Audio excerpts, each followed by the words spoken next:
Soy Mercè Tell. Yo empecé en Venture Capital pues porque venía de estar en corporate, trabajando fuera de España. Trabajaba para una multinacional en el equipo de Money y literalmente me gustaba más el otro del lado de la mesa, ¿no? de las compañías que adquirían dentro de una gran corporación, porque luego era donde tenías capacidad de incidencia, ¿no? En la gran corporate pues al final haces tu pequeña parcelita de lo que haces y no ves más allá. Coincidió que estaba en Bélgica y en la Universidad de Lovaina hice un posgrado. Había un agente que se llama Bidespan, yo creo que aún existe, que llevaban un fondo de tech transfer y descubrí lo que era el Venture Capital. Entonces en la corporación me desplazaban a Rotterdam a otra posición y volví a España buscando realmente fondos de capital riesgo. Tuve la suerte pues, de hacer entrevistas con dos gestoras que empezaban entonces, que eran yo creo las primeras gestoras privadas que había en Barcelona, y me cogió una de ellas. Entonces ahí fue mi entrada en Venture. Empecé en High Growth, estuve ahí pues primero de analista. De hecho empecé que no tenían todavía el fondo constituido para invertir en España y gestionaban a distancia un fondo para Argentina. Entonces empecé evaluando proyectos argentinos a distancia con ellos, nada que ver a proyectos pues muy de pyme, nada que ver con tecnología. Apoyé en el fundraising de ese primer fondo, ya principalmente era sponsorizado por FEI y por el ICF. Y fue un primer fondo para Cataluña, para startups y para pymes. O sea, se hacía un poco la mezcla porque estoy hablando de 2002. Entonces no había pues, la cantidad de deal flow que hay hoy en día en el mercado startupero, ¿no? Y quisieron un poco balancear la cartera con alguna empresa más avanzada que hiciera relevo generacional con startups puramente tecnológicas. Estuve ahí 15 años. O sea, en High Growth yo estuve 15 años, pasé pues, de analista hasta dirección de inversiones. Por el medio tuve 2 niños, 2 bajas maternales que implicaron pues también aproveché para lanzar 2 startups con otros socios. Pues apoyar, yo sobre todo desde el área financiera, ¿vale? Para apoyar a 2 personas en 2 iniciativas en el sector de audiovisual y economía de creación de contenidos, ambas startups.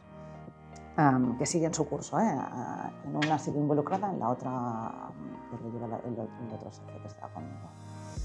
Y a raíz de ahí, pues un poco empieza la inquietud emprendedora, ¿no? Y de decir dónde puedo volver a emprender, pero que literalmente lo pueda liderar. Y de ahí deriva un poco que en el momento que la gestora decide que se jubilan y no plantean un relevo generacional, pues monto mi propia gestora, esto es en 2014, y heredo los fondos de la gestora en la que venía trabajando.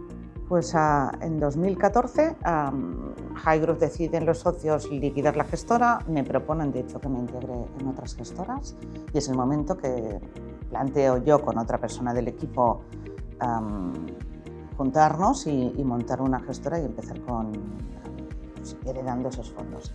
Primer problema es el patrimonio que requieres para montar una gestora.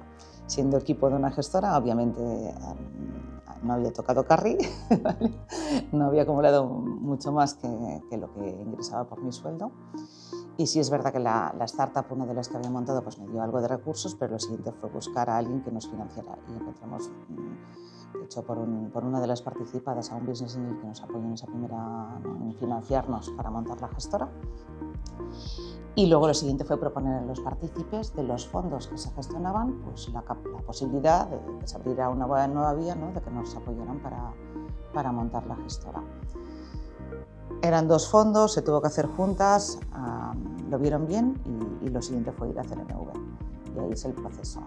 En 2014 entraba en vigor la ley 2214 y fuimos el conejito de Indias. De hecho, el proceso con nosotros no había todavía una documentación por parte de CNMV para hacer el proceso de inscripción de una gestora bajo la nueva ley y lo fueron desarrollando con nosotros. Luego, esos mismos modelos son los que estaban luego disponibles para las siguientes gestoras. Entonces, bueno, literalmente ayudaron. Yo creo que CNMV hizo un proceso muy ágil.